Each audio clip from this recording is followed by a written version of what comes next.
నిజంగానే గిరిజన ప్రాంతాల్లో మౌలిక సదుపాయాలంటే గత 10 సంవత్సరాల నుంచి కూడా మా ఏజెన్సీ ఏరియాలో ఎమ్మెల్సీ అనంతబాబు అనే ఒక వ్యక్తి చాలా దారుణంగా దాచుకో అన్న రీతిలో మా ఏజెన్సీ ప్రాంతాన్ని అంతా కూడా తన కట్టడిలో పెట్టుకొని ఎటువంటి అభివృద్ధి సంక్షేమం అనేది లేకుండా చేసినటువంటి పరిస్థితి మా రంపచోడవరంలో జరిగింది అధ్యక్ష. ప్రధానంగా చూసుకుంటే మొన్న నేను చెప్పడం జరిగింది, రహదారుల విషయానికి వస్తే చాలా వరకు కూడా ఫారెస్ట్ క్లియరెన్స్ లేక ఆగిపోయినటువంటి రోడ్లు ఉన్నాయి. దయచేసి ఫారెస్ట్ మినిస్టర్ గారికి ఒకటే కోరుకుంటా ఉన్నాను, ఏవైతే పెండింగ్ లో ఉన్నటువంటి రోడ్లు ఉన్నాయో ఆ ఫారెస్ట్ క్లియరెన్స్ ఇచ్చి మా ప్రాంతానికి రాకపోకలకు అదేవిధంగా రవాణా సౌకర్యం కూడా కల్పించాలని కోరుతా ఉన్నాను అధ్యక్ష. ఇకపోతే మా రంపచోడవరం ఏరియా ఆసుపత్రిలో అధ్యక్ష దాదాపుగా 450 నుంచి 500 వరకు రోజు ఓపీ వస్తుంది అధ్యక్ష. కానీ మా ఏరియా హాస్పిటల్లో ఒక అంబులెన్స్ కూడా లేని సౌకర్యం అధ్యక్ష. చూస్తే పక్కన ఉన్నటువంటి బిహెచ్సిలకి అంబులెన్స్ ఉంది, కానీ మా రంపచోడవరంలో ఉన్నటువంటి ఏరియా హాస్పిటల్కి అంబులెన్స్ లేక అక్కడ ప్రజలు చాలా ఇబ్బందులు పడుతున్నటువంటి పరిస్థితి అధ్యక్ష. మొన్న నేను అసెంబ్లీకి వచ్చే ముందు రోజు ఒక సంఘటన జరిగింది అధ్యక్ష. ఒక డిగ్రీ స్టూడెంట్ కడుపు నొప్పితో బాధపడుతూ హాస్పిటల్లో ఉంటే అంబులెన్స్ రావడానికి 3 గంటల సమయం పాటు ఆ అమ్మాయి చాలా దారుణంగా బాధపడినటువంటి పరిస్థితి మా ఏరియా హాస్పిటల్లో జరిగింది అధ్యక్ష.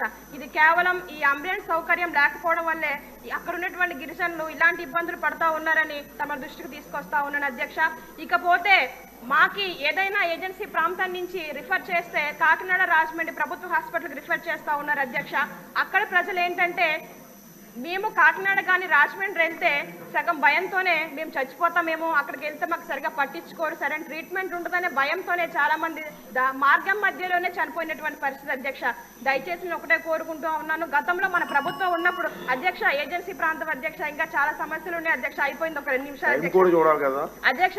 అయితే గతంలో మనం ట్రైబల్ సెల్ లో స్వస్థ అని మనం ఒకరిని పెట్టి ఏజెన్సీ ప్రాంతం నుంచి ఎవరైనా సరే అక్కడ రోగులను పట్టించుకొని దగ్గరుండి చూపించి వాళ్ళని మంచి ఆరోగ్యంతో వాళ్ళ సొంత ప్రాంతాలకు పంపించడానికి మనం గతంలో ఏర్పాటు చేయడం జరిగింది అధ్యక్ష.